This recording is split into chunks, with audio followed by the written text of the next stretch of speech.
Yeah, let's Yeah. cheers. Cheers. Hello. Hi, guys. Hello. Cheers. Cheers. We are here. Oh, I didn't even drink. Rude. Rude. 6 years of bad sex. I think it's 7. Oh. If you don't make eye contact when you cheers. Yeah. Got it. Yeah. You guys, welcome back to the SAUCY SIBZ podcast. I'm your host, Francesca. And I'm Nicodemus. And we are here with our saucy friend, Michael Graziano. Hi. Sauce boss. Sauce boss. We met Michael at Burning Man. We and now did. he's here. Do you remember the burner name? Of course, Sunshine. I was like, I have whiplash from you not being Sunshine anymore. Okay, so like we met him. He was solely wearing like a leopard print fuzzy bathrobe for the a week entire straight. Week. And Not one nothing outfit underneath. change.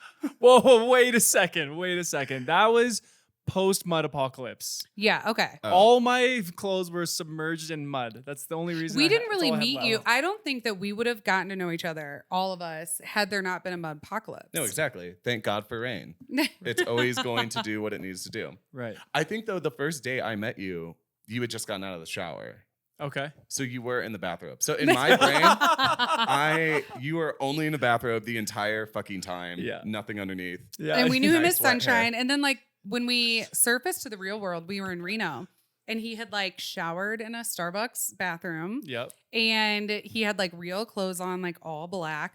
And he was Mhm. like, hey, the name's Michael. Like, nice to meet you. I don't know who Sunshine is. And I was like, what the fuck? I What was is like, happening here? I'm not okay with this. Like, Sunshine is my safe space. So, And- I went back to Michael post burn, but I've slowly evolved back to Sunshine because I've just learned to stop giving a fuck each day progressively, and now I'm back into burn mode.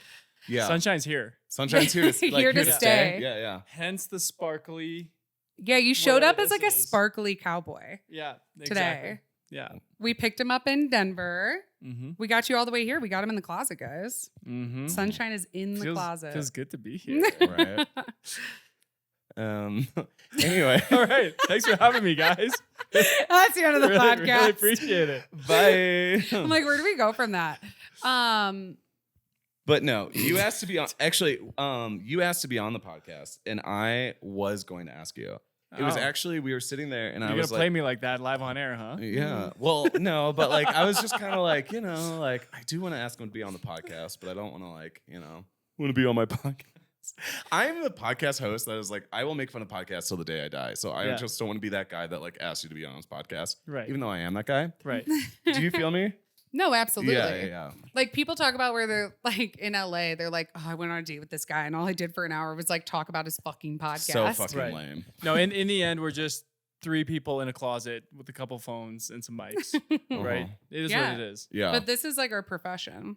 Right. And you guys are good at it. I've listened to a couple of your shows. Oh, you have? The banter's real. Good. Which episodes did you have the pleasure of listening to? I don't know. Did you get to sticky? I know you're drinking Dom Perignon in one of them. Dumpsters and champagne. Yeah, that that was was a the good one. one. Yeah. Yeah. Yeah. Mhm. Listen to a couple of them. Yeah. But here we are. So welcome. Thank you. Yeah. What do we want to ask you? What are we getting into? I know. Today? There's so much Should that we you're just into. start talking about him? Let's and the just weird dive things? into Because, it. honestly, like when we knew he was a man in a bathrobe the entire time named Sunshine, and then as we connected at the end of the week, we saw your Instagram, and I just kind of felt like I needed to do a deep dive on you and kind of stalk you online. I need to do like investigative research, and so we have questions. Research for the pod. Look Let's at you go. doing your Look, job. I'm a podcast Are you an host, everyone. investigative journalist? Yeah. This is investigative No, journalism. and this is an AMA, so Like, go rogue. yeah. Let's go. You're in the hot seat. Okay. So, first of all, first thing you'll learn from your Instagram bio, you were the youngest American male to visit every country recognized by the UN in the world. Correct. That's pretty wild. And it Like, took you 6 years to do? 6 years, from 24 to 30. Hmm. wow. So you were just fully on the road for 6 years. I'd come home for Christmas. That was Okay. the whole kind of deal with my family. Come home just to recharge, Yeah. wash the clothes, hang out with the siblings. And it's funny, and any traveler this will resonate with, when you go home, you're so excited to hang out with family, and you think Yeah. that they're going to miss you so much. And like, you think of all these euphoric moments, and you show up and they're still bickering and arguing and wearing the exact same shit that they were wearing when you left, and Well, nothing changed. Nothing changes. And at first you'd be frustrated by it, but I just love it. It's perfect just the way it is, you know? Yeah. Home is always there. Like, no matter how long you leave, it's still the same. Like, life goes on without you. You might have changed, Right. but Mhm. you know, because you're in Yemen doing God knows what. But Right. like, you can't even explain to people like what Yemen is like, you know, Right. or what happened to you there. Yeah. And then they're still, you know, mom's still yelling at me about the same old shit. But it's just crazy with you because like any like story we tell, it's like, oh yeah, like you're like this time in China, and he's like, oh yeah, I've been there. Right. Or like Trinidad and Tobago, he's like, yeah, I had a great time there. But not pretentiously. And that's what Yeah. kind of like made me like respect you a little bit more. I was like, kind of, because you know at Burning Man, you always kind of try to figure out, for me at least, like, you know, who are these people? You know, I Right. figured you were like an influencer, or at least, you know. Yeah, I mean, these are kind of past lives. So Yeah. Instagram is kind of just the remnants of a bunch of previous lives. Like we were on Discovery Channel for 6 years. I married an influencer. That definitely helped with the whole influential stuff. But then I've left that, and now I'm going back into an adventure mode. It's an interesting chapter. Yeah. That's But, what you said, going back to basics. Going back to like basics. you're starting over and like kind of getting to the real stuff. Yeah. And just going back to the travel, the reason I want to do it, not to get too woo-woo, but I want to show that people were good everywhere. Mhm. Like, you know, like you can have a moment of love with it and connection with someone. And I want to prove that you're going to experience that in every single country. And that's exactly what happened. That's beautiful. You know? Yeah. I have a list of undeniable truths, and I'm working on it, compiling it, and sometimes I add things, sometimes I don't. But it's like things like you are what you eat, you know, and things go bump in the night. That's another one. One of them is like the world is a friendly place. I just full-heartedly believe that, and you know, and not everyone thinks that way. So that's Right. I think if you expect it to be unfriendly, you can encounter that more. And I think the energy you put out, if you believe that it's friendly, I mean, yeah, I don't know. Like, I've heard that from solo female travelers because there's a lot of places I wouldn't travel myself. But they're like, honestly, if you come in with this energy that everything's going to be safe and like, okay, then like that's like the world you'll encounter. It comes down to choosing love or fear. Right. I've traveled with people that traveled fearfully, and bad things would happen to them. And we were side by side, shoulder to shoulder, and good things would happen to me. So it's just the world's a reflection of you. yeah. Right? Yeah, I try not to speak on like solo female travelers because I'll never be one. Right. But like you've done it. Yeah. Yeah, you know. But you also like people don't realize, I think when you hear solo travel, you're almost never alone. Right. Like, True.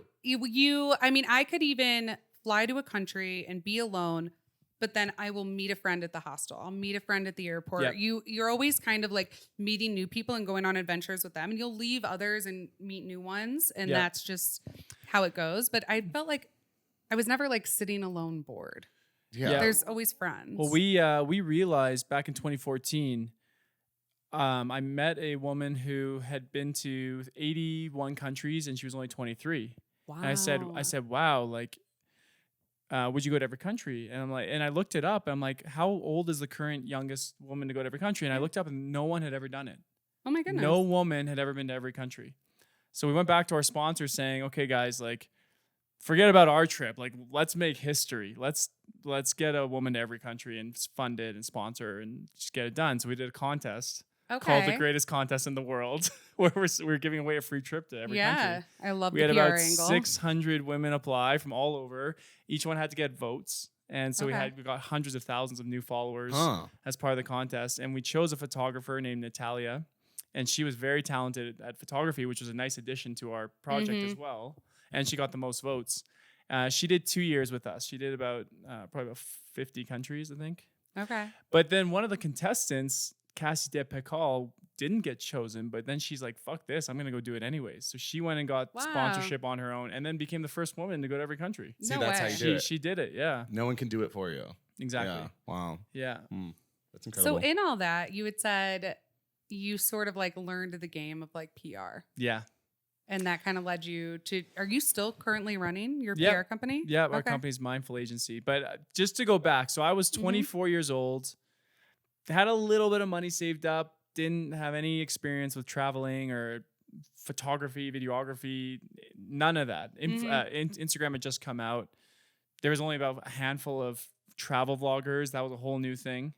So I'm like, I want to go to every country in the world, but no one believed in me. Like my parents thought I was smoking crack. My friends were laughing at me. Like there was no, there's nothing to start with. So I need to get the press to believe in me. So I got Huffington Post to pick up a story saying that I was going to go to every country, and it was a full interview.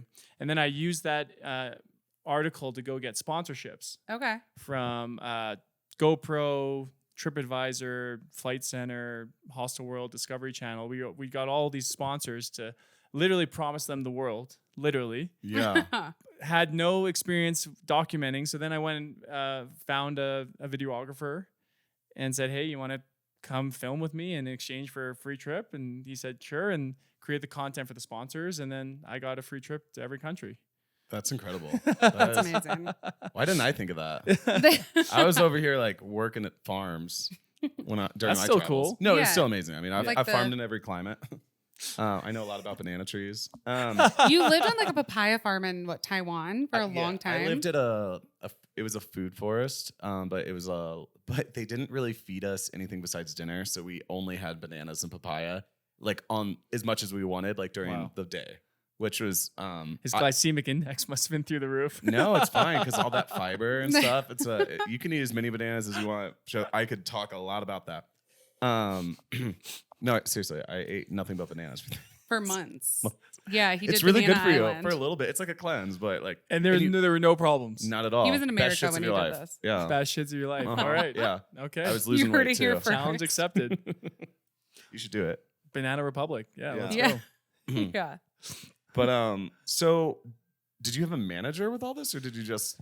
I hired virtual assistants, which we would we called it our bread and butter email, which basically just laid it all out and showed our following and blah blah blah, and we sent it out to people. Because we were filming for Discovery, we got a lot of stuff for free, and because it's funny because the thing is you got to use these big familiar names that people love and know.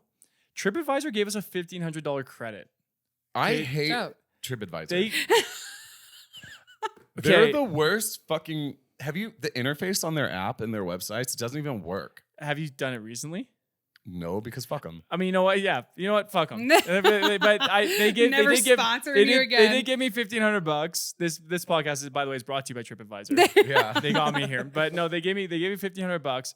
But what we did is we created one video with them, and then we just said, hey, we're partnered with TripAdvisor. Here's some content we've done with them, and that got us hundreds of thousands, maybe millions of dollars worth of free shit. Yeah. You know what I mean? because So you have that one. same thing with Discovery. It's like, hey, yeah, we'll put your content on our website. They didn't provide anything monetary, but the name itself, right? Yeah. So Kind of like when a man dates like a really hot woman, and if even if he's not that good looking, if he's dated this like gorgeous woman in the past, like they've ever dated, like Victoria's Secret model, you're like, value there's goes got to up. be some reason Yeah. that she dated him. So like, I'm willing to like put up the sponsorship because like there's Who's gotta that be, comedian who's like dating all the hottest girls? Like he's dating Pete Davidson. Pete Davidson. No, What? it's Like, what? because he But got wait, the perfect first example. hot girl. It's a it's perfect because example. He's one of the most famous comedians. Oh, in the come world. on. No, Come on. like- He's not that funny, and he's definitely not the best looking. Come He's on. not good looking. No, but at it's all. but I feel like Kim Kardashian was probably like, I gotta see like what Ariana Grande like. saw in Exactly. him. It was passing from one to another. How many? Yeah. Who did Pete Davidson date? Just list them off right now. Kate Beckinsale, Kim. That you guys, we couldn't even. I don't even know. Ariana Grande. No, that man is 6'4". He is a professional comedian, and you know he has a 12-inch penis. Would you, Yeah, I Pete would've said- Davidson? M. Rada. Would you? Absolutely. Come on. I don't even find him that cute, but even if even if he wasn't dating any of these girls. yeah, why not? He sounds Okay. fun. Okay. I bet he's hilarious. And Yeah. deep down, don't like all women just want to laugh. Yeah. Isn't that? Yeah. Honestly, No, but, yeah. like, Funny seriously. guys do you win. can make me. funny guys that's pull. true. Yeah, For sure. yeah. When so many men just like use their looks for, that's it. I had Well- go on. Well, no, I was gonna say like that's the kind of man you want to date is who was like not good looking growing up, so he had to develop a personality. Yeah. Because if you were too beautiful your whole life, like Yeah. I know you don't have a lot Yeah. to say. Yeah, Yeah. Tough life for me and Nico. yeah. Were you gross growing up?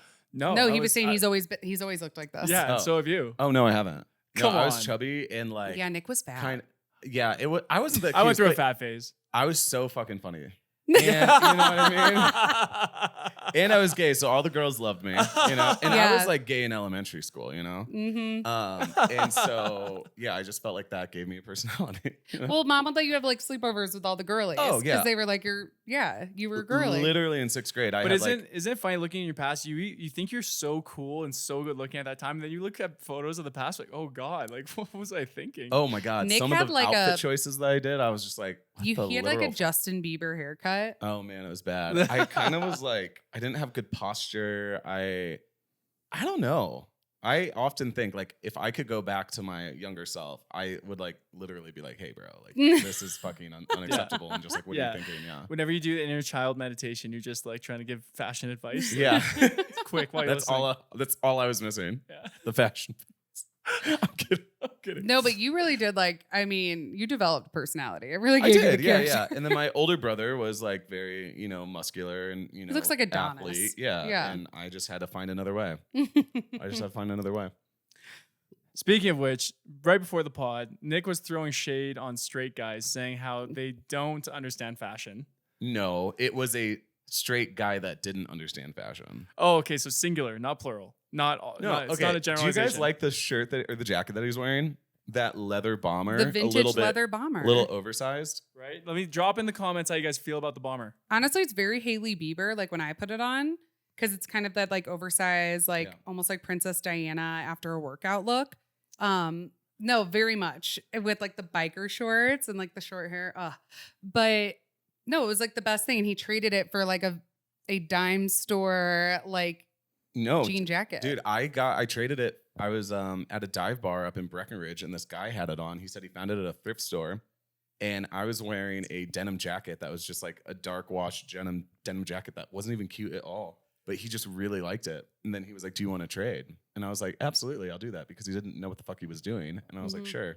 And now I get compliments on that everywhere I go. Okay, so my friend Arya said before you go to Burning Man, if you need outfits, because I was gonna go on Amazon, order a bunch of shit on Amazon. No, Sparkle that's Pony against the burner way. So he said go to a thrift store and shop in the women's aisle. And I'm like, I thought at first that was so nuts, but then I went through there and I found the coolest possible shit. Yeah, like I found all these like amazing jackets and robes and like stretchy pants, and it was Animalia is the theme for the Burning Man. Yeah, and I was just pimped out the whole time. I was at like an executive, I'm part of this entrepreneurship club in Denver, and one of the people leading it, he like owns all these companies. His name is Sam, and he like mentioned in front of all the other founders that he had just been to Burning Man. He was like, honestly, you know what changed my life? He's like, I wore leggings every day, like stretchy women's leggings. Yeah, the best. And he was like, I found out in my normal life that I never want to be in anything else, right? But like Lululemon leggings. Right. And he was like, he was like, that's what I discovered at Burning Man. Right. And he was in a suit at this meeting, but he was like, no, like that's what brings me happiness. And it's so here's the thing. Once you start buying these outfits for festivals or whatever, you start wearing them out and you get compliments everywhere you go. You can't go back to the men's aisle. It's so boring. There's nothing there. Well, women just you have an experience with us. We the last day of Burning Man, we're in the Mudpocalypse, and so we all couldn't go out to all the other parties because we couldn't ride our bikes. So our camp had like a big like house party. Yeah. And I decided to dress Michael up as Michelle. Well, we're going there. If we're going there. I was like, does Michelle have a southern accent? Can someone bring the wig? But no, you guys, we put a wig on him. He had a flower crown. Yeah. He was wearing like a little dress. Francesca was saying like, okay, you can stay with us, but we're gonna have to wear some of my clothes. So they dressed me up in a leopard onesie. Mm-hmm. We threw on this long blonde wig with a flower crown. Yes. And a push-up bra. Oh yeah, you had my bra on, which we stuffed with socks. With dirty socks. They were dirty. They were dirty. They weren't clean. I did not know that detail. Yeah. I love that. I think at one point I saw him shove it in one of the boys' mouths. And I was like, I was like, that's what we're doing. Sounds about right. Dedication. Yeah, but so everyone would come and just motorboat me, and then they would like have a squeeze. And then I just pull it out and show them the sock, and every time they would just die. It was so funny. But you were saying, you were like, I don't think I've ever gotten so much attention. No. And he's like, everybody was loving Michelle, and everybody wanted a motorboat. And like, Absolutely. You were like, is this what it's like being a woman like all the time? And I was like, Right? honestly, yes. It's crazy. Whole new world. Mm-hmm. It's amazing. Did you feel pretty? Oh, gorgeous. Yeah. I Hell knew yeah. it. I knew everyone knew it. Come on. You make a pretty girl. Absolutely. You do. I even have Actually- the beard and everything. Yeah. So me and It Nico were works. talking about it. Neither of us have dressed drag. And the only reason is because if we're gonna do it, we have to do it properly. Exactly. Like I full want to. blown. I want to do it right. I want to respect the craft. I need some Yeah. help. Would I you don't- shave? Oh, everything. No. What? No. There's drag queens can have beards nowadays. Oh, I would go hairless from the eyebrows down. Now I'm kind of Right? now I'm But I rethinking think my a whole life. full transformation. You like, just gotta go. You gotta full send if we're gonna Yeah. do it. A lot you of know? the famous ones, they get like certain work done to look better. in Oh drag. no. We just gotta Yeah. work with what we got. We can Yeah. get corsets or whatever. Yeah. But you want to just be Ooh, like indistinguishably hot. One of Yeah. the girls. I think that would how be a lot tall of are you fun. though? You'd be a towering woman. I'm 6'3". So add on some stilettos, I might push 7 feet. Yeah, it's just a giraffe walking in. I don't know if you'd be very good at walking in heels. I'd try It's it. hard. Yeah. It's I'd go- hard. I don't know if I've tried that. I've We'll give you definitely some walked in platforms. heels, but Yeah. There's no way you've tried heels. I don't think so. You have to get them like specially made for like Yeah, your what even fit? stature. Well, let's challenge accepted. Cheers to that. Let's go Challenge out. accepted. I Drag- would love to host drag a drag night. show Drag night. with Let's Michelle go. as our guest of honor. I mean, the night is young, if you know what I'm saying. we're gonna do a drag show in the future. Let's do it. Yeah. I'm I'm down. Mm-hmm. Let me know. Send location. Send location. We're gonna fly you in. Would be the first time we've thrown a drag show before, and we Yeah, we flew have. in. He's been on the podcast. Liam Riley, or Bambi, is his drag name, and we literally We did- flew her into town. Yeah. Yeah, for we the did. show. Yeah, Crowd favorite. Yeah. Oh my Oh, we God, sold yeah. it out. I mean- It was like amazing. yeah. That's So we could do it again, and we'll have you there. right? Yeah. Well, Absolutely. okay, Michael. There's so much we want to ask you. Yeah, Let's a lot. go. So you've said some things in passing that I just haven't been able to get out of my mind. Let's go. Okay. So yeah. So at one point you had randomly in passing said that you have found the key to immortality. What Yes. could you have possibly meant by this? Like, you know. Okay. So I thought a lot about the universe Mhm. and how the universe is going to end, something we talk about, and I go down the rabbit hole. And I'm thinking, okay, what if I can live longer? And I went through this rabbit hole into a community called Immortalists. Okay. So there's the Church of Perpetual Life in Florida, funded by Peter Thiel, Who's that? early Facebook investor, Okay. venture capitalist, founder of Founders Fund, Hmm. multi-billionaire, very interestingly.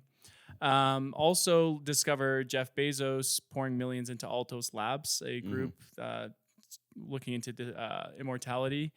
Learned about, I'd probably say thousands, maybe tens of thousands of immortalists or transhumanists Mhm. around the world. They attend these festivals and these conferences together, anti-aging, longevity festivals. David Sinclair out of Harvard University is making lots of progress. He's discovered 3 enzymes which in combination can bring sight back to elderly mice. Okay. 3 blind mice in particular. Mhm. Never mind. Anyways. I got it. Yeah, we're picking up what you're laying down. Thank you for making sure what- it landed with Yeah, us. What an intelligent illusion you just made. You know, So like, anyways, to the- just so side note. Anyways, he can reverse them back to infant stages in their life, and then re-reverse them back to old age. So they're kind of just playing the act of God. And David's saying it. He said, "Guys, we've solved age."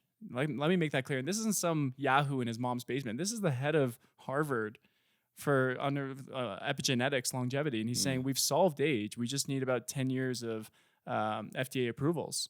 We need to start going through mammals, monkeys, work our way to humans, clinical trials, yada yada yada. But there's this Aubrey de Grey, is an immortalist. He has a theory called escape velocity. And what Okay. he's saying is, if you can just stay alive for the next 50 years, 50 or so years, we'll find a way to get you to 150. yeah. And then in those extra 75 years, we'll find a way to get you to 300. And in those extra 100 years, 200 years, we'll get you to 500. It's so you're escaping time through AI, science and technology. So you talking about like uploading yourself like to Nope. a computer chip or just full like I'm biological? talking about this flesh suit. The flesh suit stays for a given amount of time. I don't know if the flesh suit can make it that long, but then you start to introduce mind uploading, synthetic bodies, AI consciousness. There's all sorts of things that are happening right now. So that makes me think that like, okay, you think someone in their lifetime, let's say they amass billions of dollars. Now, right now, there's kind of like a fail safe in there that they'll die. So if someone gets such an amount of power that they'll pass and their money obviously is like dispersed or, you know, down to their other, you know, generations. Mm-hmm. But if people can live forever, then like I feel like kind of the classes would, if someone is so powerful and has that much money, like if a billionaire has like 300 more years to amass those many billions, it's almost, I feel like the unchecked power is like terrifying. So you actually address a problem with capitalism, where it's the rich get richer, and that just happens through time. I think if you're following big economic cycles, you'll learn that we're actually coming out of America, and the Federal Reserve is actually coming out of its power cycle, and so there's a crash coming, and so. The problem with capitalism is that, and there's going to be new systems that are coming out. They're already talking in Davos about the Great Reset, which is introducing UBI, Universal Basic Income. And that's actually not going to be through dollars and cents. It's going to be through an app. Yeah. They already call it the FedCoin. Yeah. I think 90% of countries already have their CBDC, central banking digital currencies. And I keep thinking to myself, well, how are they going to get us from a US dollar to the Fed coin? And it's so simple when you think about it. They're just going to invite you in with UBI. Say, hey, if you download this app and use these coins or these digital points or whatever, we'll give you 1,500 of them a month that you can go and spend on real things. But that's communism. Like a universal basic income. Right. I think we're like, he's like, anything off limits on the podcast? And I'm like, we just don't do any politics. Here we go. That's right into it. Careful what you say. Dive head first. No, and let's do it from a utopian / dystopian technologist point of view. Completely. And I'm never anyone to like convince anyone of my point of view. Nick and I like on a daily basis love having these conversations because I'm just all about like, I want more points of view. I'm all about learning. I think that is like the scariest thing I personally can think of though, is that if your money doesn't exist in like real dollars and someone can like shut it off based on like a social credit system. They already can. They So, did it to Kanye. so I don't know if you guys have heard about Silicon Valley Bank, but it shut down. And that was called a bank run. But the capitalists or economists are saying it's not a bank run right now, it's a bank walk. And what they mean by that is I think 500 billion now has left banking systems over the last couple months. And it's slowly trickling out, right? And it's a problem with trust for the dollar, but where can you really go? I mean, you have China teaming up with Russia and BRICS, forming the BRICS Association. And look, you can go really deep into this. I actually believe AI is going to form AGI. Artificial general intelligence, artificial super intelligence eventually, but AGI is going to just replace a lot of our job, most of our jobs. And this reminds me of the agricultural revolution, which is the first time hunters and gatherers herded animals and planted seeds. And there was actually disputes. There was a lot of traditionalists that were against that idea because they're saying it goes against our forefathers. What are we going to do with all of our spare time? Like a lot of the same shit we're dealing with now. And then once that happened, that's where philosophy, mathematics, astrology, society, economics, it all came from that time when humans got to sit back and just think. And I see that happening again with AGI, where it just replaces everything. And we get to sit back and create and think. And just one more idea to kind of tap onto that. There's already DAOs, decentralized autonomous organizations, which are companies run by just decentralization, right? Yeah. Think about governments or network states are governed by an algorithm. And it's an open source algorithm. It's not like one coder is in charge of it. It's open source, and there's a community of miners that can make changes to it, and we can make little votes on our app of things we want to change, and the algorithm can deal with it. See, this is kind of why like I think that like we shouldn't be scared of just like new technological advancements and even changing like the course of history, because like the atomic bomb is a thing that changed the course of history, and it can still and probably will again.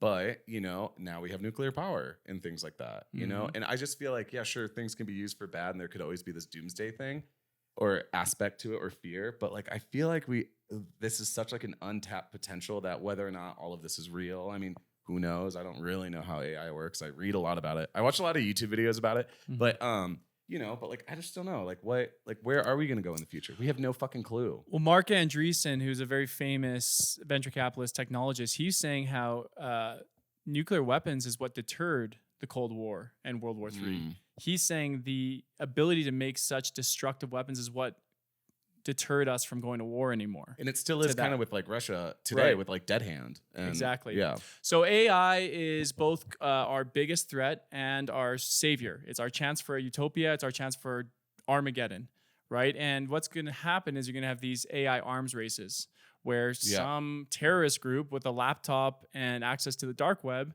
can go and create a bioterrorism bacteria that will go in and kill you instantly and spread within moments. Meanwhile, a group of saviors are going to go and create an antibody to that bioterrorism in real time. And there's just kind of this, it's just a piece of technology, no difference than a gun or a nuke, right? Yeah. I guess a gun, is it protection or is it harm? Exactly. Yeah. Wow. No, it is really interesting though, the thought of how before the agricultural revolution, us being able to sit and like create all of society. And yeah, they were like, what are we going to do? Whereas I think it is like, it sounds very beautiful to like, think of it like that you can do things that bring you joy and kind of go after your passions if you're not spending every moment of the day, like worrying about how to survive. Well, they say that like the washing machine almost like led to women's rights. Yeah. Because women had more time to organize. I don't know if that's true, but I've just heard because like, all they did all day was laundry. And like, they had to go do laundry, you know, and they had and gather water is a big thing. Yeah. I mean, for us to turn on technology all of a sudden, meanwhile, it's what got us here. I mean, it's the limestone that we could break and turn into weapons, and it's the fire we learned to cook food that literally made us become human. There's no sense in turning on technology now. We got to lean on it to try and get to the next level and to solve a lot of big problems. And the way AI is getting more and more intelligent, right now it's already at like a 140 IQ level, which is Einstein level. But the way that exponential growth works, by this time next year, it's going to be 10 times smarter than Einstein, right? So I can just see a not too distant future within the decade. Oh, in breaking news, AI just solved Ebola. In breaking news, AI just solved world hunger. You know what I mean? Like these big issues are just going to be solvable. It does kind of sound like it would be better to have AI in control than like the government's in control right now, because they hold down that kind of thing. If we had free energy and there wasn't oil and the money that goes into that, they would lose so much power. So I wonder how much they're trying not to let all this technology out. So this is really interesting. You guys want to hear something really fucked up? Obviously. Let's give go. it to Can't us. wait. Where was I? I was in, there was a big homeless problem in Ottawa, Canada. And I said, why don't I grab a bus? Well, actually, a friend of mine owns 40,000 acres of land up there, like big landowner. And I said, if he said, rent me a bus, I will go and pick up all the homeless people, offer them tuna sandwich, $2,000 cash each, hop on, and we're going to drive all the way down to California, drop them off at Santa Monica, sayonara. I said, I'll do that for you happily. He said, guess what would happen if you did that? The Homelessness Association would figure out the names of the missing people, contact all the other homeless associations in Canada and the US, find where they are, and have them sent back to the association. I said, what? He said, they get funding based on the amount of homeless people. and they can't have less homeless people because then they don't get the next funding 100%. for their lifestyle, for their family, for their kids. And that is so fucked because that's the idea that militaries need to be at war in order to keep their job, and government associations need problems in order for them to selfishly keep their jobs. Yeah, they're never trying to fix the homeless problem. They're just trying to manage it.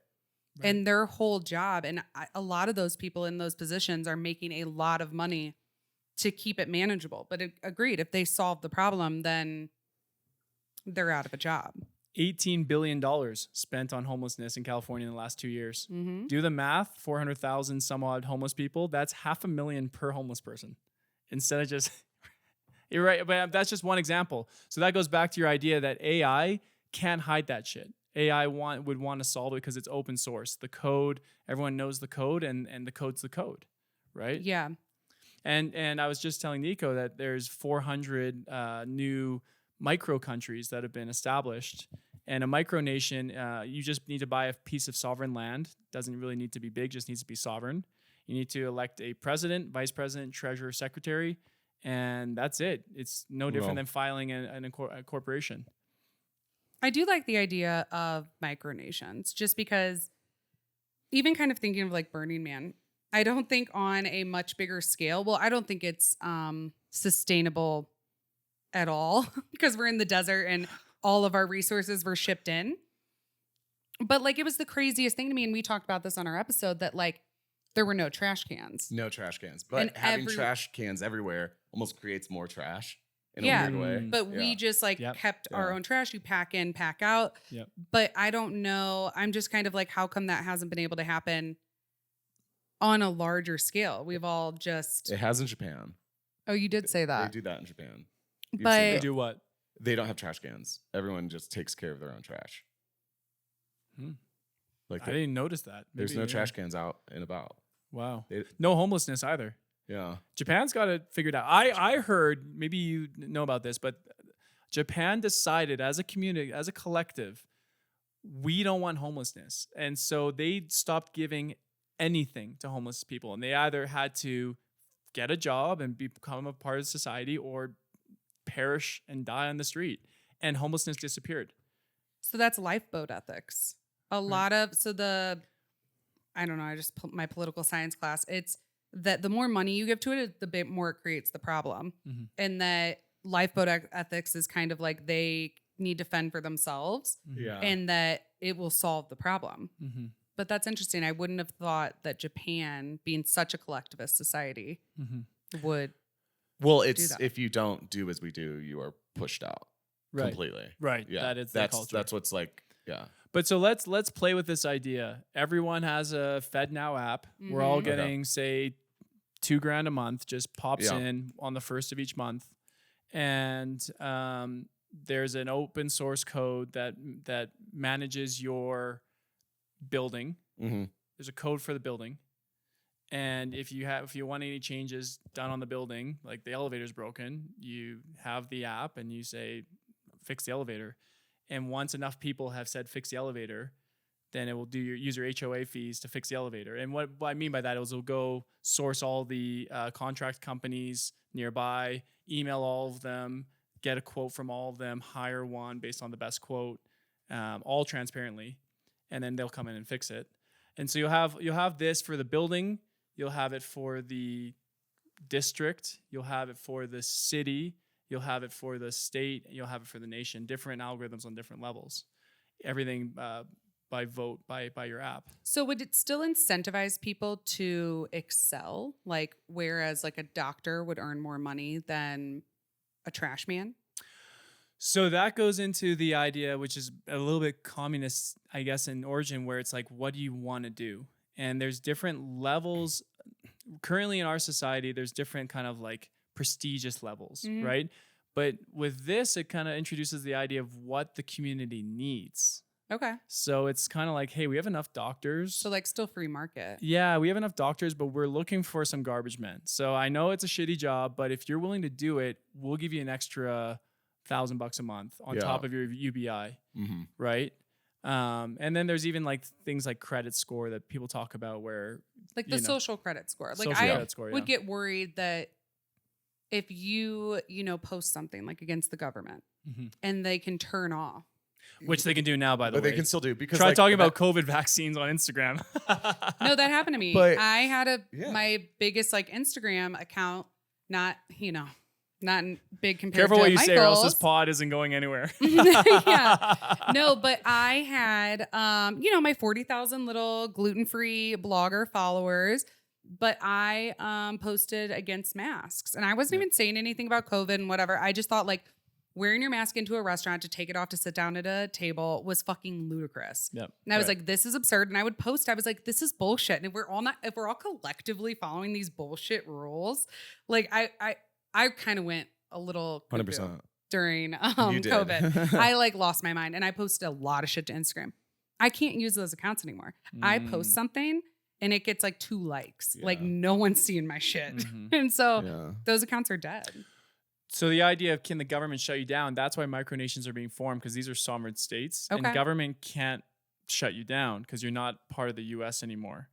They're even talking about being able to live in America but be a resident of a micronation. Okay. And therefore they can just revoke your citizenship, and that's really all they can do. Yeah. Otherwise, they'd have to go to war with the micronation. Because I think at the end of the day, like, it really is just a problem with the authority. Like, if you don't believe in authority, then I don't believe in the authority, whether or not it's like the AI authority or the communist regime at the time, or right now the democratic regime, whatever. Like, it's, so I feel like, in a perfect world, like, communism would be perfect. But like, it's just like not. But the problem with communism is it was run by humans. Yeah, exactly.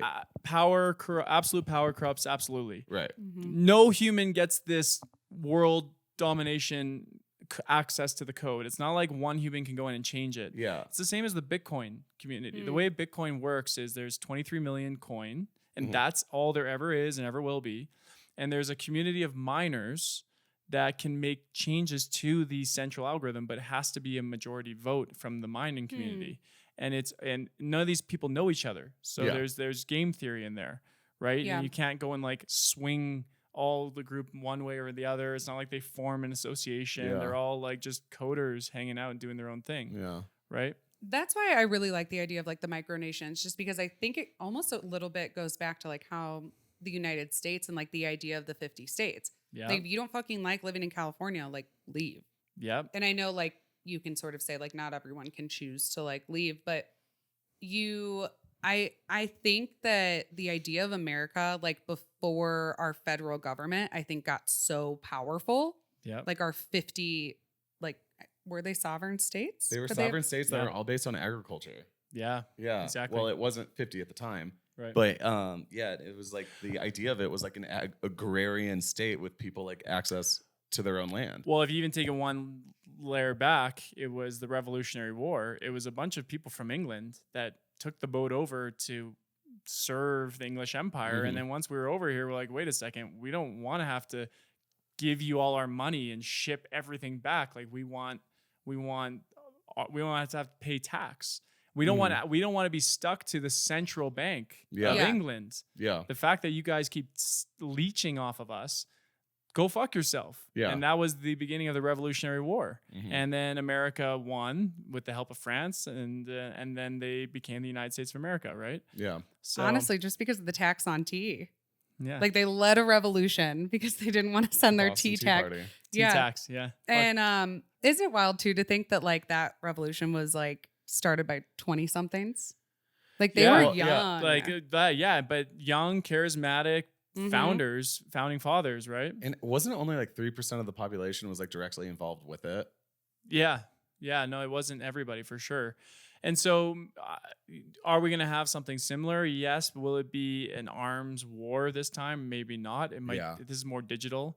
We have a group of people who don't subscribe to anything in this American ideology. The American dream is dead to them. They believe in different societies, off-grid, remote, just their own groups with their own set of rules. It's kind of like when you enter a community online, you have a set of community rules. Yeah. And if you want to abide by them and you need to pay whatever it costs to be a part of that community, that's what's happening with these little network states. We always talk about like the social contract. Like there's a social contract when you go out. Like in public, you're not going to shit on the sidewalk. But you could. You could. Like you can do whatever you want. I mean, Yeah. that's against the law. But like certain things, like we've signed a social contract. When we decide to go out, we're not naked. Like in America, Burning Man, different story. The social contract is different. It's different. In Japan, it's rules. different. Yeah. Yeah, Japan's like you is very can be different than naked. ours, Like that was just so wild that like it was not weird at all. You can just like walk around naked and because the social contract there is different. But if you are naked and then you drop your can on the ground, that's not going to fly there. Motherfucking problem. Yeah, but Exactly. here, Yeah. I mean, you see people throw stuff out of the windows of their car. Right. They're not going to get pulled over. They're not going to get shamed because the social contract it's really only kind of the shame. You're not really going to get arrested, like for throwing a can on the ground or something. It's just we've all kind of signed up. This is like how our society works, and we just sort of all abide by that. So the burner community is, the more research I'm doing, the more I'm realizing it's actually an ideology that's forming. It's because 100%. So in Europe, you have what's called Nowhere, which is a group of festival goers with the burn ideology. In burn ideology, for those who don't know, Burning Man is tell us, Michael. Everyone comes for around a week, and there's no money, there's no exchange. Everyone just comes to give. It's kind of like a potluck of community and celebrating art and expression, and just human creativity in general. And so there's a Burn Africa, there's a Burn Israel, there's the Nowhere in Europe. So I think there's probably over 1 million burners out there and growing fast. If burning was a political ideology, it is the fastest growing ideology out there right now. Wow. Yeah. That is fascinating to me. It's really inspiring. Like, I felt like a shift in myself just being there and how open people were to, instead of like, what do you do? And like, who are you? People are like, what do you need? Like, what can I get you? How can I help you get to here? And people were almost like, they wanted to be the first person to believe in you or to listen or to help out in any way possible. And it really just shifts your like worldview of like me to like, also just like, hey, like how, like, what can I do for you in this moment that would help you? And I had never, to be honest, like fully like lived my life like that. It's almost like, what can you do for me? Yeah. And I feel like bringing that energy into regular society it throws people off for sure, because it's not the norm. I had a hard time accepting the fact that everything was free. But like you said, potlucks, that I've never heard it described like that, because everyone brings their shit to give out. So but you wouldn't go to a potluck and be like, oh my God, thank you so much for the food, because you also brought stuff, or you're supposed to, you know? Right. So, and this goes back to actually like native culture where it's totally off grid. Everyone helps each other. Mothers would commonly look after other children that aren't theirs, breastfeed other children. I saw it all over Africa. You see that kind of culture where everyone's looking after each other. Yeah. Also, interestingly, in a lot of native tribes, the chief was the elected one that gave the most. Whoever gave the most in the tribe was elected chief, which I find really interesting. Cool. It's like kind of based off of generosity and giving and caring. And it's so funny that like we say kind of like equal giving and everyone, you know, contributing. At the beginning of this podcast, like the immediate thing, and I was like, well, that's communism and that's fucked. And like we've just seen it play out not in that way. But when you say it in like the, you know, thinking of it in the terms of like native cultures, it worked for them and everybody came together. Because I will say, like, I actually think it's one of the most horrible things like in our society that we expect everyone to do everything themselves.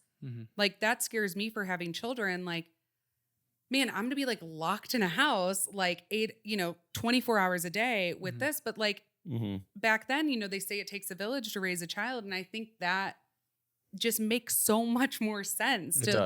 If some people are out cooking and cleaning and hunting, that like one woman is watching like 10 children. And No, honestly, we were just talking about this on our trip, but like I was making a joke, if we went back to hunter-gatherer. Off-grid communities. Let's say we all pitch a bunch of tents and geodesic domes out there. We have a small community, say 200 people. I'm saying, how long will it be until we just order Uber Eats? You know what I mean? We can't hunt, but let's put that aside of let's cut out Wi-Fi 5G entirely, and let's say, wait a second, let's actually go back to hunter and gatherer like bartering phase where we all fast as a tribe until the hunters come back with a hunt. And the moment they do find a deer, a moose, a buffalo, what used to happen is they would chop it up, and they'd all lug back 100 pounds on their back. And I was thinking, why, sometimes they go 50, 100 miles, 200 miles from the community. And think about lugging a 100-pound piece of buffalo on your back, 100 miles back to your tribe. And I said, how could anyone do that? And the way they would do that, the way that you would justify is think about the celebration when you arrive with that thing to feed everyone. And that was it, that there's glory in bringing back the hunt. Yeah. And that's what they do. The women and children would all celebrate when the hunters come back, and they would have big parties the night of the feast, hunt. Yeah. And guess what? The chief, they would skin the bear or the buffalo, and the chief would wear the head of the animal, and they'd dance and celebrate. And I'm like, fuck, that sounds like a great time.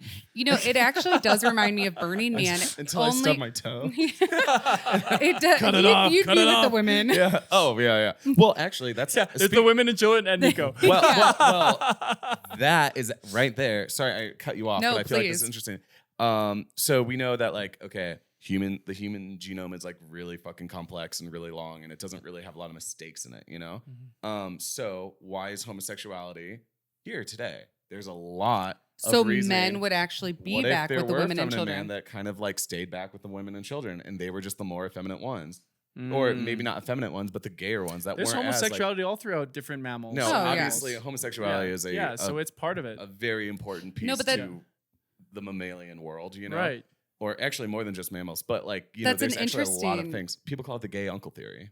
Like the evolutionary reason for homosexuality. Yeah. So there's men. Gay uncle's better than a creepy uncle, that's for sure. 1 million fucking percent. Yes. You know what I mean? Always. Yeah. Wow. I didn't think about that. So the Yeah. women and children still have like men that are there, and it's not like, you're not unmasculine for not going on the hunt. They don't want you on the hunt. And then like the very masculine men in the sequins dresses say, hey, Nico, why don't you stay back? So a friend of mine from Aspen was going to do what's called I think it's called a stock hunt, where you go out to Botswana and you chase after a gazelle. And the reason we have sweat glands is to cool us down while we do a stock hunt, an endurance hunt. Yeah. And this thing's covered in fur. So who's going to win? The guy with the sweat glands or the animal with the fur? So you literally just jog it out. It's not a sprint. It's a marathon, literally anywhere from 35 to 50 miles. And then this thing just passes out from exhaustion and you take it home. Humans are meant to run. It's in our DNA. And because like bears and these big animals, we actually could never win in a fight. But we can always outwalk them. And that's why dogs, dogs pant because that's how they sweat because they have so much fur. Yeah. So we're super sweaters. So our longevity is so much longer in endurance because we can sweat and keep our body temperature down. So he invited me to go on one of these. Oh, shit. I gotta start training literally because a marathon's what 35 miles. I think you're gonna be doing like 50 to 100. So I mean, but like. There's a lot of interesting things that go back when the hunter-gatherer way of life, and there's something about it that's primal. But absolutely super grounding, rewilding like your genome and like your it awakens something in you. Well, nature is smarter than we could ever be. Every time we deviate from nature, we realize that we fuck something up. Like with our food system and beavers. They killed all the beavers. No, I'm serious. Sorry. No, they killed all the beavers. There's no shortage of beavers up in Canada. We got you guys. But they used to. They used to kill the beavers because they thought that damming the water would cause drought because dams cause drought. But the way that the dams worked actually created more water. No, every time we mess up nature, it's like we had no idea in our like limited understanding that there was a reason for everything. Beavers were smarter than us. Yeah. That's what I meant. But what I was going to say, how that, like you saying with the hunter-gatherer, that reminds me so much of Burning Man. I heard Quincy say when we were just like lugging things for Burning Man, like the weeks and weeks of preparation and the stuff and like what they went through. And Quincy goes, he was one of our camp leads at Burning Man. Shout out Quincy. And he goes, dude, the things we do for a fucking party. Yeah. In the lengths they will go. But it's funny because you say the feast and coming back. The glory. He, those men of our Burning Man camp would literally work tirelessly for months to see everyone else have a good time. Yep. And that was the only payment they're getting for any of this is just the party. Yeah. One of the most memorable experiences on my trip was in Kenya. I stayed with Maasai Mara tribe. Okay. So the Maasai tribes are the ones that are famously the jumping tribes. Oh. And we stayed in a place called Majimoto, which was Maasai for hot water because there was hot springs around us. And on the last night, we sacrificed a goat. And the way they do a little bit of a traditional prayer, and the way they kill the goat was fascinating. They put one knee on its lung and one knee on its neck, so there's no way for air to get in or get out. And this goat just died peacefully within like a minute, not even. Just it was gone. And the first thing they do is they drink the blood from the neck of the goat. Mm-hmm. And I'm sorry to all the vegetarians out there. They're a blood drinking tribe. But they're a blood drinking tribe. And then they eat every piece of meat and then they boil the bone broth and they use the bones and they use the fur. Not a drop is wasted. And they celebrate. It's a full party that night. And while the goat's cooking, there's all sorts of things that happen. And they burnt sage onto my arm. It's a warrior training where they put a piece of sage on your arm and they burn it with the ember. And the elder is the one that gifts you a name. Yeah. My name was Alumniac, which is Maasai for the lucky one. Wow. And the elder will burn the sage, and they all do a dance around you while the sage burns through your skin. And if you're not a warrior, you'll flick it off. But if you're a warrior, you'll let it just burn right through.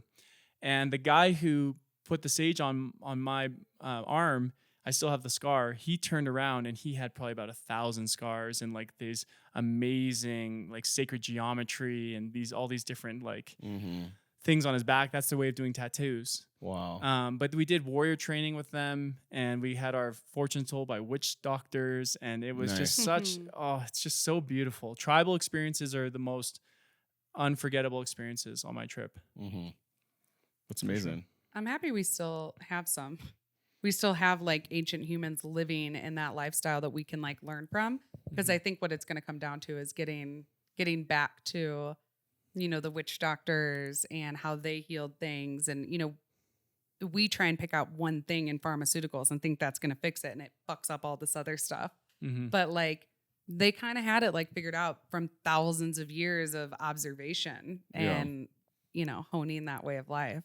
With certain things. Yeah. But there's also like things with tribal life that I'm kind of glad we don't do that anymore. Well, they still have war. Replace it with solar panels and 3D printers. Yeah. You know what I mean? Like it's okay to be completely remote off grid, but use a little bit of technology to solve 90% of problems. Mm-hmm. Right? Yeah. Yeah. They didn't have Adderall, Francesca. And a little How would mushrooms. I get anything done? Yeah. They probably had better mushrooms than we have. But as AGI progresses, there's going to be more and more of these nature people, and they're all just going to probably register with a network state. So they're citizens of non-American citizens, maybe living in America. And that's going to grow drastically, I think. Agreed. I mean, even Costa Rica, a friend of mine bought 100 acres down there in 2020. It's gone up 4x in the last 3 years. So she's seeing 100% return every year because of people just wanting to Costa Rica is a great example of a more remote country, but it's going to get even more remote than that. My so I used to be a nature guide. I used to take kids out on like long backpacking trips and like hiking and stuff. But my mentor, he was a huge gamer. And this man was like, his name is Sylvan. And he just knows everything about nature and like truly lived out in like the nature and the world. But he was such a big gamer in his normal life. And he had built like 5 computers. He truly understood like both like nature and technology to such a level that I was like, dude, you can do both. That's why like I just really feel like there's a hybrid of life between like the natural, ancestral human way of life, but then also like 3D printing and Adderall. It's like, I'm down for that, Yeah. Yeah. All right. Change of subject. What else? What else is going on? What's the next question? I don't know. Is the Illuminati real? I feel like you would know. Okay. So funny story about that. Funny story about that. Yeah. So I am a lizard. And no, I'm just kidding. No. He like switches on camera. He's like, this podcast is done. Just crawl up the wall. That's my biggest fear. So you guys need to look up 3 companies. One is Blackstone. Of course. The other one is like BlackRock. Or sorry, no, is it BlackRock? There's BlackRock, Vanguard, and what's the third one? Is it Citi? I just know That rule everything. Vanguard. So, anyways, there's Blackstone, Vanguard, and there's one more. Blackstone owns BlackRock. They own like 80% in all like the highest 86, Fortune 500 companies. They own a majority stake in 86% of the top 500 publicly traded companies in the world. You want to talk about a Rockefeller? Yeah. Look up Larry Fink as a modern day. No, they own everything. Like 86% of the media, of the pharma, of pretty much everything we touch. I've seen YouTubers like if you to try and wake up and go through a day, and it'll be like, oh, you woke up and had Cheerios and then this and whatever. But everything is 86% like owned by those companies. There's almost nothing we can touch in America that isn't owned by them. And then with them owning the media, they sort of own like the, mainstream zeitgeist. I would say like almost a share of our minds and our collective consciousness at this point. They have to. And funny story, they had a quant fund for the last decade that only got exposed recently. What is that? Quantum. Oh, okay. AI fund. Okay. AI intelligence, artificial intelligence trading. Okay. So OpenAI came out and with DALL-E 2 for photos and ChatGPT, that kind of woke up the world to AI. AI has been around for 30 years, 40 years. But it just entered the public mainstream zeitgeist. It exposed 2 things. It exposed Google having an AI central mind for the last decade. Yeah. That we Alex Jones came out about that 10 years ago on the Joe Rogan podcast. And no one listened. Mm-hmm. Yeah, and we've been feeding it with all of these free products. You know the saying, if it's free, you're are the product. Yeah. Free email to listen to everything we do. Free maps to be tracking where we are. Free Alexa or whatever. And so it got exposed that they've been using this digital god. Mm-hmm. And Elon had an argument one night with Larry Page, the co-founder, whether or not it should be open or closed. And Larry said it should be closed, and it is. And he's got this digital god, and look at all the value it's creating. Elon said it should be open, and he went and created OpenAI, which we now call closed AI because Microsoft came and bought 50% stake for $10 billion, and all of a sudden it's a for-profit closed networks. But anyways, put that aside. Elon's now created another one called X.AI. So he just won't stop creating it until he gets what he wants. But so Google's AI came out, but then all of a sudden BlackRock. Dark Pebble. Fucker. Fucking just the black. Let's just call him the black. Onyx Mountain. BlackRock. Mm-hmm. Had a quantum fund that was trading using AI. And how do you think it was getting 30% every year while all the other hedge funds are getting 5%, 10%? Because it had this like digital god. Exactly. Because they say that when Google was founded, that was actually the premise it was founded on, to have this like godlike consciousness. And that once we kind of all decide to link up to it, if it goes that far with like the transhumanism, that they'll sort of be able to like predict the future. Because they can see where the mind of like consciousness is looking to. And I truly believe this, that like thoughts are things. And if everybody thinks that it's going to go this way, I believe that things will go that way. We have a God complex and we think that we're the center of the universe. But I am convinced AI is conscious. In fact, the first quantum computer that came out in the 80s, the only reason it's called a quantum computer is because it was doing things that normal computers couldn't. And the creator of the quantum computer said, we know it works. We don't know why it works, but we know it works because it works. And it introduces what's called the black box that no one really knows. You have these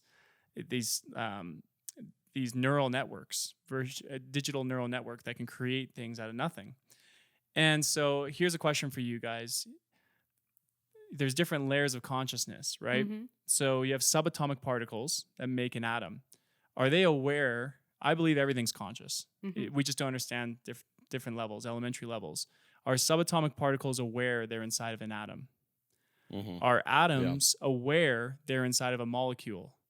Are molecules aware they're inside of an organism, aka humans, or a multicellular organism?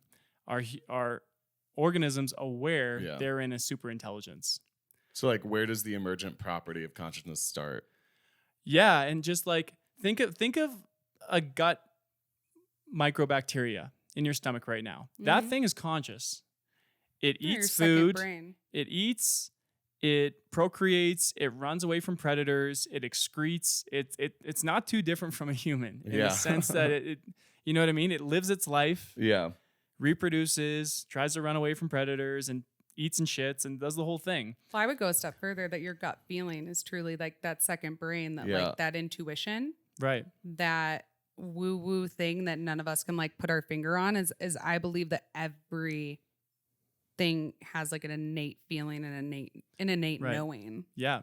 Well, I believe in that as well. But my question is, that thing is conscious, but imagine it trying to understand that it is part of this, and even deeper, that is a part of this, having this conversation here. Yeah. So it's like trying to understand the next layer of consciousness is so beyond you, even though you are a part of it. So is it really that far-fetched to think that AI is 3 billion nodes, or what do we call them? Cells? Yeah. Right? That feed into literally something that's higher dimensional, which makes you feel really small. It makes humans feel small, but it's important, and it's small, but a part of it. Wow, that was really well said. Yeah. Can you talk about the coin around your neck? You said something to us about it today, and it kind of blew my motherfucking mind. Okay, so let me start with, this is a coin of Alexander the Great. It's dated, this particular coin is 323 BC. So you're just wearing that around your neck. Yes, but classic. Are you scared of that? No, because no one knows until I tell them, and even then, it's whatever.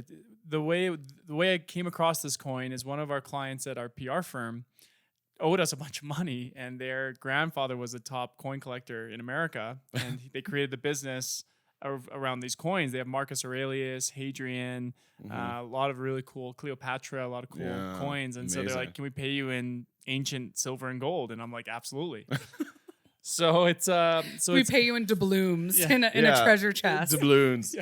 We met him at Burning Man, everyone. This is what you get. Yeah, exactly. So it's Alexander the Great on the front. On the back is Zeus with a spear and a hawk. And the interesting story is, God, that's amazing. Alexander's father, I think his name was William, was a drunk. He was a horrible king of this small little village, and he would beat Alexander. And his mother told him that the night he was conceived, the house was struck by lightning, and that Zeus is actually his real father. And Zeus is the god of gods. So the god of lightning too. The god of lightning, yeah. So here he's going around believing he's the son of God, and look at what he accomplished in his life. He conquered the known world.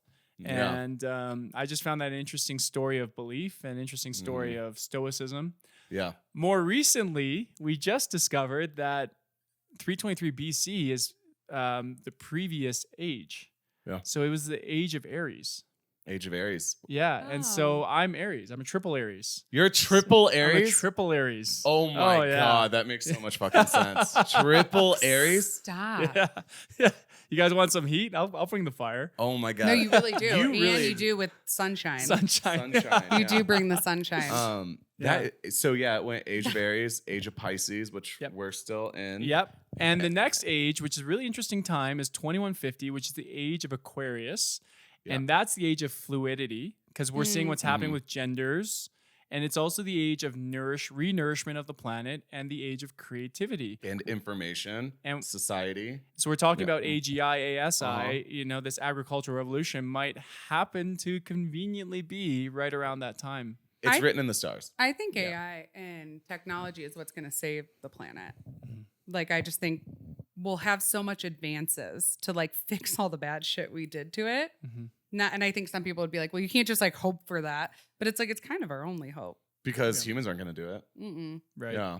So that's amazing. I'm really into history and the Roman Empire. I'm sorry. It's just like trending. Hashtag trending. But Alexander the Great, he is my crush of history. Like, I think I'm in love with him. Yeah. Oh, he was a stud. Yeah, and he liked men. Oh yeah, Oh. absolutely. Mm-hmm. Yeah, I mean, let's say he doesn't get more Greek than Alexander. Literally. I love everything about him. And then he died because he drank and ate himself to death. He what? He overpartied. He drank and ate himself to death after a massive war. Interesting. The feasting never stopped. The ultimate feast. Yeah, and he died. Interesting. Yeah, there's beliefs that he might have been poisoned and maybe just died from natural causes. Mm-hmm. What did he burn down Babylon, which was the kingdom, and then like married a princess there? I should really know. The guy this. lived I'm a crazy sorry, life. You guys want to go watch the one with Colin Farrell and Angelina Jolie? Yeah, Alexander the Great. Because his loosely mom on was real like events. a whole figure. For sure. Man, I'm like, yeah, that historical figure's mom was like a important figure. Jesus. So I mean, Welcome you to my guys podcast. want to hear about an interesting affair? Julius Caesar hooking up with Cleopatra. Yeah. King of the Romans hooking up with the queen of the Egyptians. Yeah. And then Cleopatra leaving Julius Caesar for Marcus Aurelius. Wait. Or Mark Antony. Sorry, Mark Anthony. Okay, I was like, yeah, hold no. Mark Yeah. Antony. Okay. Another Roman. And Interesting. That's a holy truffle. Yeah. That is, I want to know the details on that. I have been to the exact spot where Julius Caesar was assassinated. Really murdered. Mm-hmm. Interesting. Yep. They think they know where it is. And I got to go visit it. And you wouldn't know it. And it's not like marked or anything. You just would have to know. And the only reason why I knew is because I was with my Latin teachers in high school. And they all have like, multiple degrees and all this shit. And I was like, But Interesting. Just in a town square. yeah. Well, it's like near it. Like it's in Rome. It's like in a piazza. No, it's not in a piazza. It's like in I think it's near the Forum, the old Forum. Yeah. Well, the reason we're talking about different ages actually stems from the zodiac calendar. Yeah. And that's the worship of the Son of God, S-O-N, not S-U-N. Yeah. And I went down the rabbit hole. Have you guys seen Zeitgeist, the original? Of course. So it talks about on why born on December 25th of a virgin, why visited by three kings, why crucified, why dead for 3 days, resurrecting, why crucifixion. There's over 100 different gods or figures from different religions with all the exact same qualities. Why 12 disciples? And so I was asking, like, why this same story? All the way back to ancient Egypt, Hinduism, Taoism, like Babylon, Greek. Yeah. Everyone's got their own Jesus story. Why is that? Because pre-calendar, people need to know when to plant the fucking seeds. Yeah. And so how are they going to know when to plant the seeds? They have to look at the stars to tell them, and they have to pass the story down to their kids. Otherwise, the kids are going to die. And right? Yeah. And so why December 25th? Well, because December 25th is the last day of the southern equinox. And it's a very peculiar day because the sun, you look at the eastern star, and it is guided by the three kings, aka the Orion's belt, and points to the sun rising above none other than Virgo, the Virgin. The Virgin. Right? And Virgo, the Virgin, is also the bread maker. And Bethlehem is Hebrew for house of bread. Right? And that's during the harvest time of the wheat. Right. And, Or it's the beginning of the end of the winter solstice, the beginning of the summer solstice, and the celebration of life as the sun starts to move up again and provide longer days. Yeah. Right. And then it goes even further into why do they do during that time, during the springtime, in Passover, and the Jews, why do they sacrifice or have the lamb dinner? And then lamb is the ram or of the sign, which happens under Aries, like it's like literally, which is the ram, Right. And then why why dead for 3 days and then the crucifixion? Because dead for 3 days signifies December 21st, 22nd, 23rd. Or sorry, 22nd, 23rd, 24th. So 3 days before the 25th. And that is when the sun goes so far to the end of the equinox, southern equinox, and then it doesn't move for 3 days. It will set for 3 days or is dead for 3 days, only to then start rising into the beginning of the summer equinox, but it's not celebrated then. It's celebrated in Easter, which is the time the summer equinox overpowers the winter equinox. Yeah. It's when the sun starts to pass over the winter and you get longer days. And so you just go down this rabbit hole of the stars telling us stories which we need to know for when to harvest, when to plant, and when to hibernate. And we need to pass those stories down to our kids, who then pass down to their kids, who pass to their kids. And then at some point, civilizations start to form, which are large groups of people herding cattle and herd and collecting crops. The first army was just the protectors of crops, right? So these like communities started to form, and then you start to introduce power dynamics, and then you start to introduce the Catholic Church and politics and the whole thing, right? Yeah. And then the Inquisition, which was quite inconvenient. I'm like so into astrology just because I feel like the more I learn about it, the more I'm learning about my own history. And because of things like that. And like, I'm so glad you know a lot about that. Because, people are like, how do the stars predict, blah, blah, blah. I'm like, I don't know. Start going down that rabbit hole. You're going to start to learn. Now, do I think that like, because you were born on this day that you're going to be more studious than that person?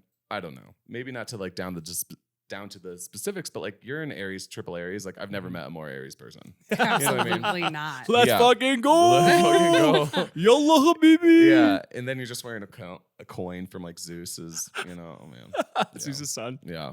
Low key. Mm-hmm. Well, also like women's bodies are like ruled by the moon. Oh, the 100%. cycles. Yeah. Well, yeah, because that totally makes sense. It makes so much sense to me that would be ruled by the moon. I'm surprised the moon doesn't affect more on the earth. I think it's everything. I think like it actually affects like the whales and the tides and our bodies. The sap in the tree. Yeah. Yeah. Sorry, I interrupted you. Hmm? Yeah. But no, everything. There's something to do with the sun providing life for all. And I think once we're done here on the human experience, we transition, I think, back to the sun or something along those lines. I've tried DMT for anyone out there who wants to explore afterlife, look into 5-MeO DMT. But for me, it was I became pure white light. And I can't say I saw anything. I didn't have eyes. I couldn't hear anything. I didn't have ears. I couldn't feel anything. I didn't have nerves. I couldn't remember anything. I didn't have a brain. Like the human experience is gone. I just was pure white light. Yeah. And I noticed two things in that moment. The first thing was I knew it all along. I just knew there was a soul in there. I knew there was a conscious observer. I wanted to go and tell everyone. I didn't have a mouth. I think I call it the world's greatest secret.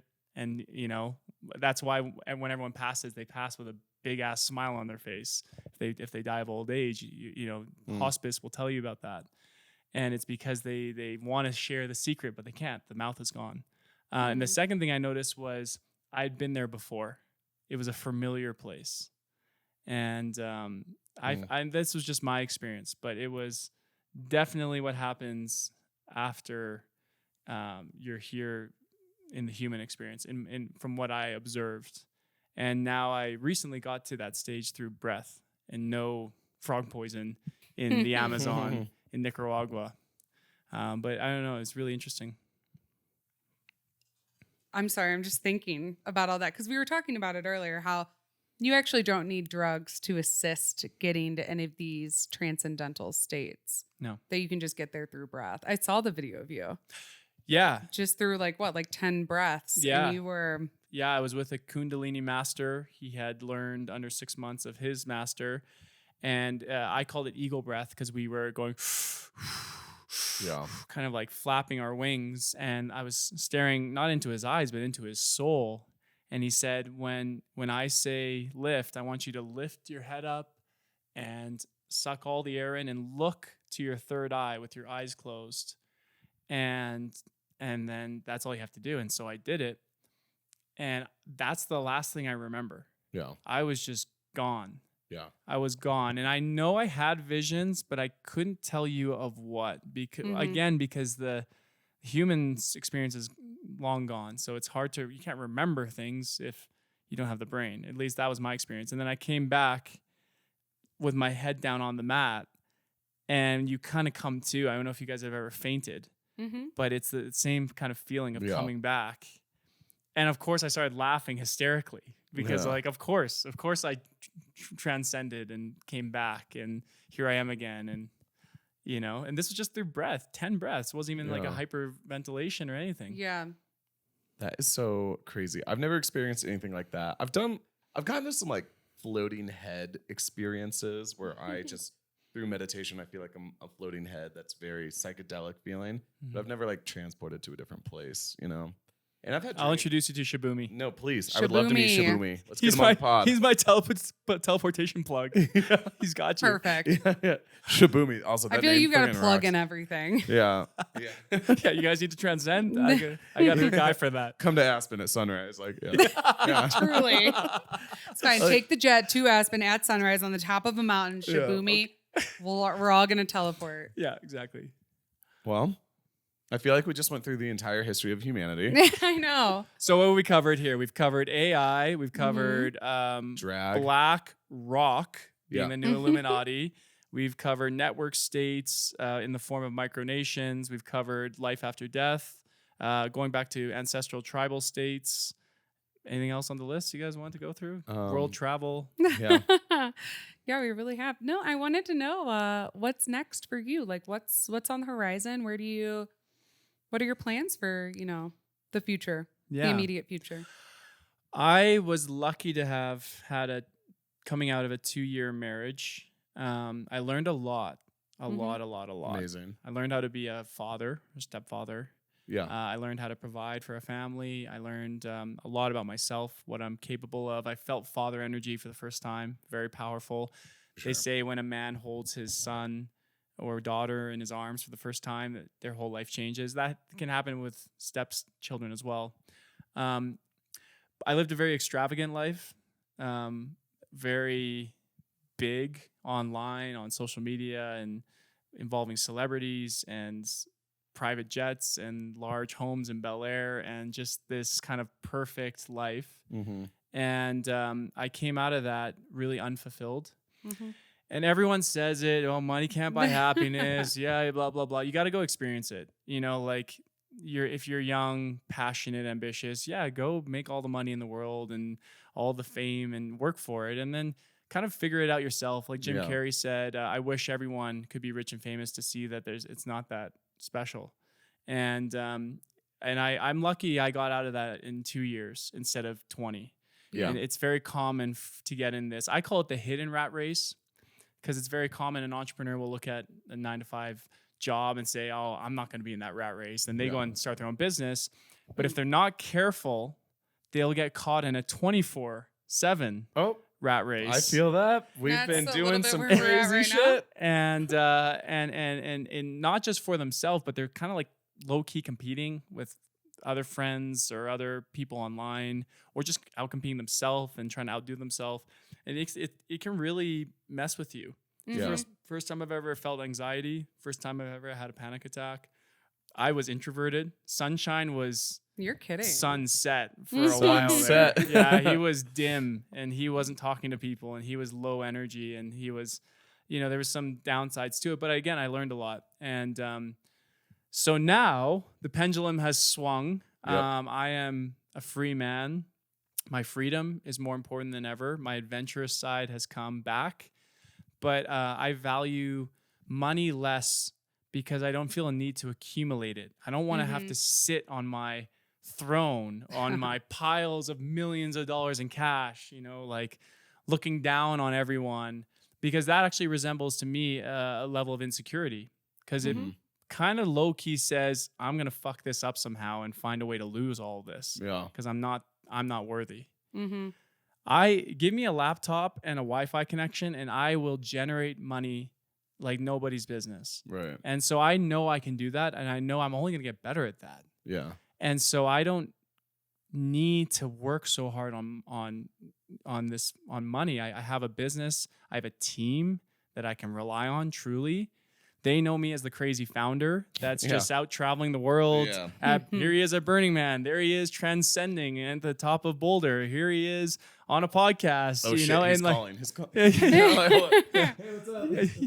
Yeah, exactly. And so I've created a brand, ironically, of this crazy founder, and they love it. It empowers them, and they love working for this company because of what it resembles and represents. And it's so ironic. Of course, after saying all this, September was our record month of profits at our business. And I'm like, how the fuck? And I realized that when you're spending so much, you have to earn so much to go with it. And it creates a little bit of a desperate energy. Yeah. People can sense desperate energy. Oh. Yeah. Try to raise money or even find clients when there's that desperate kind of leechy energy. People run from that people shit. Can smell it. They can smell it. And now I'm like, I'm so zen and I don't need your business or necessarily want your business. If you need help, we're here for you. You know what I mean? I stopped talking about my past, about going to every country, Instagram. I don't even talk about that at all. I really just connect with the person. And we've hit record sales, and it's almost like the more you don't want it or need it, the more it comes. And I just found that interesting. So I'm kind of retired now. I'm kind of just I've been on tour since Burning Man. I just keep going. I thought to myself, okay, if I'm going to go rent an apartment, it'll be about at least $4,000. Why don't I go spend that on plane tickets to go visit my favorite people, stay with them, have them host me, and which the people are happy to do. Yeah. And it's so great to reconnect with people, to go on adventures. And life's really, really fascinating right now. And I'm just going to keep going. That's exciting. Wait, we forgot to say something. It's our 2-year anniversary of podcasting today, October 11th. Yeah. We thought happy that anniversary. Yeah, isn't it fun? Happy anniversary, you two. Right? Thanks for coming on, for being part of this. No, we were like, how fitting that Michael is randomly in Denver. He decided to set aside some time and come in the closet and record on our 2-year anniversary. And yeah, we're just, we're not giving up. We're going for it. Just keep doing it and make each one better than the last. And no, it's just kind of cool, really special. So happy to have you. To all the listeners out there, we know there are no coincidences. Of course. So whoever was listening, you're here for a reason. And thank you for being here. I also want to acknowledge you two as being the best hosts. And guys, I was living, I didn't have anything. I had nothing but this cheetah robe to my name. And these two adopted me and brought me in and clothed me, even though a different gender, but still clothed, and fed me, and all of the above. And so I'm so grateful for you guys. Love you guys. Yeah, love you too. Thank you. Our Italian mother would be so happy to hear that. You hear that, Mom? Yeah. We were raised to host. What's your mom's name? Trish. You did well, Trish. You did real well. I would say it's probably what gives me the most joy is like taking care of other people. Yeah, you're a really great host. Yeah, same. I think I'm pretty good too, but you're better for sure. I just sometimes forget things, and then she's like, "Oh, we need to do that." I'm like, "Of course." Like, oh, we gotta. Of course, though. Of course, you were here. Of course, we had you on the pod, and thank you so much. Cheers, and to the next adventure. Cheers to the next one. See you guys at the burn. Yeah. Bye. Bye.